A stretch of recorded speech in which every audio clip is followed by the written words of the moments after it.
तत्काल प्रश्न कर दिया गया कि कौन सा देवता कौन सी चीज से प्रसन्न होता है। तो कहा गणेश जी दूर्वा से बड़े प्रसन्न होते हैं।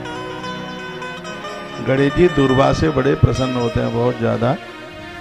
महादेव बेल पत्र से बड़े प्रसन्न होते हैं और नारायण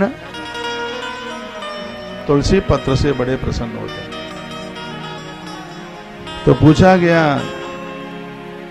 तो कुछ ऐसा भी है कि इन देवताओं को यदि कोई चीज अच्छी ना लगे, का गणेशम तुलसी पत्र दुर्गाम नहीं बच दूबया मुनि पुष्पई तथा सूर्यम लक्ष्मी कामों में चाचित। जिन लोगों को धन चाहिए, जिन लोगों को समृद्धि चाहिए, बहुत ध्यान से सुनिए, इस बात का ध्यान रखें, वो गणेश जी की पूजा में कभी तुलसी दल न चढ़ाए। गणेश जी को तुलसी चढ़ाने से घोर गरीबी का जन्म होता है। जानबूझ करके गलती, देखो मैं तो बड़े प्रमाण के साथ, लोग कहते हैं कि गणेश जी को तुलसी नहीं चढ़ती, ये कहीं प्रमाण है क्या? प्रमाण में बता रहा हूं ना। पद्म पुराण के उत्तरखंड में, पद्म पुराण का उत्तरखंड 92 नंबर का अध्याय और श्लोक नंबर 27 इस 27 नंबर के श्लोक में लिखा है कि जो गणेश जी को तुलसी चढ़ाएगा उसके घर में इतनी गरीबी आएगी कि उस गरीबी को झेलना मुश्किल हो जाएगा।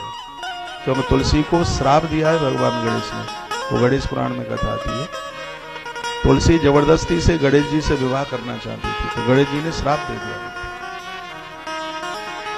तो गणेशम तुलसी पत्र ही, गणेश जी को कभी भी तुलसी पत्र नहीं चढ़ाया जाता, तुलसी दल नहीं चढ़ाया जाता गणेश जी को। फिर कहा गया दुर्गा नहीं बच दूरवया, दूरवा है वो कभी दुर्गा जी को नहीं चढ़ाई जाती।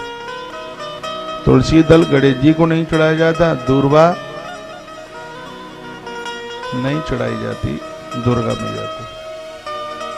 और सूर्य भगवान की पूजा में अगस्त फूल नहीं चढ़ाना चाहिए। अगस्त फूल कहेंगे आंख का फूल, अकौआ देसी भाषा में, ये कभी सूर्य भगवान को बिल्कुल भी नहीं चढ़ाना चाहिए।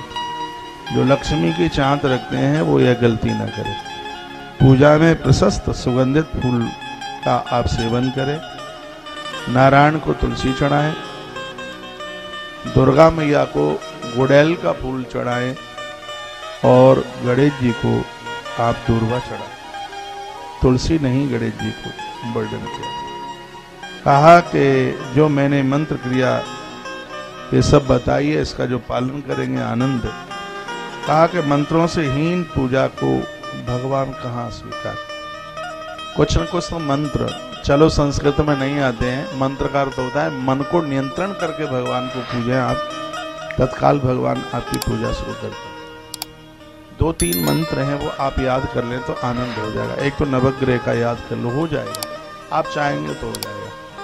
ब्रह्मा मुरारी स्तपुरांतकारी भानु शशि भूमि सुतो बुधश्च गुरुश शुक्रा शनिराह केतवा सर्वे ग्रहा शांत करा भवंतु। कल परसों मैंने एक बड़ी अद्भुत बात पढ़ी है जिसमें वर्णन किया गया है कि जो माता पिता की सेवा करते हैं उनके ऊपर राहु केतु शनि कभी भी नहीं लगते। ग्रहों की प्रतिकूलता कभी रहती ही नहीं। ये ग्रह उनको ही परेशान करते हैं जो खोटे कामों में लगे रहते हैं। इसलिए जन्म पत्रियां कभी दिखाने की जरूरत ही नहीं पड़ेगी। घर में माता पिता सास ससुर को देवी देवता के रूप में स्वीकार कर लीजिए। सब काम फटाफट उंगलियां बजाते बजाते रहते।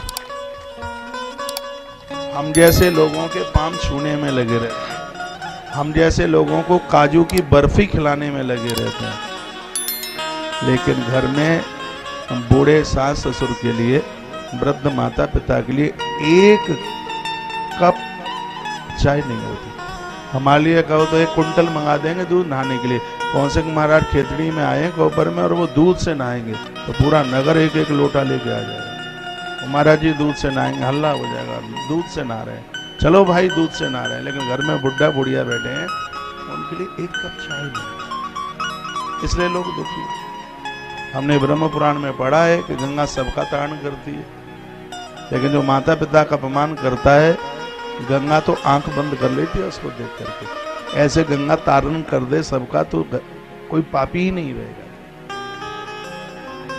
ये पैसा वैसा आ जाना ये कोई तरक्की नहीं है, ये कुछ नहीं है। लोगों को लगता है कि अरे वो माता पिता से दूर चला गया, वो माता पिता के उसके पास खूब पैसे, कुछ भी नहीं। माता पिता की सेवा पूजा करने से मन को शांति मिलती है। तो इनके पास जो आशीर्वाद है वो तो भगवान के पास भी नहीं है। इसलिए हमारे उपनिषद में सबसे पहला देवता का है मातृदेवो।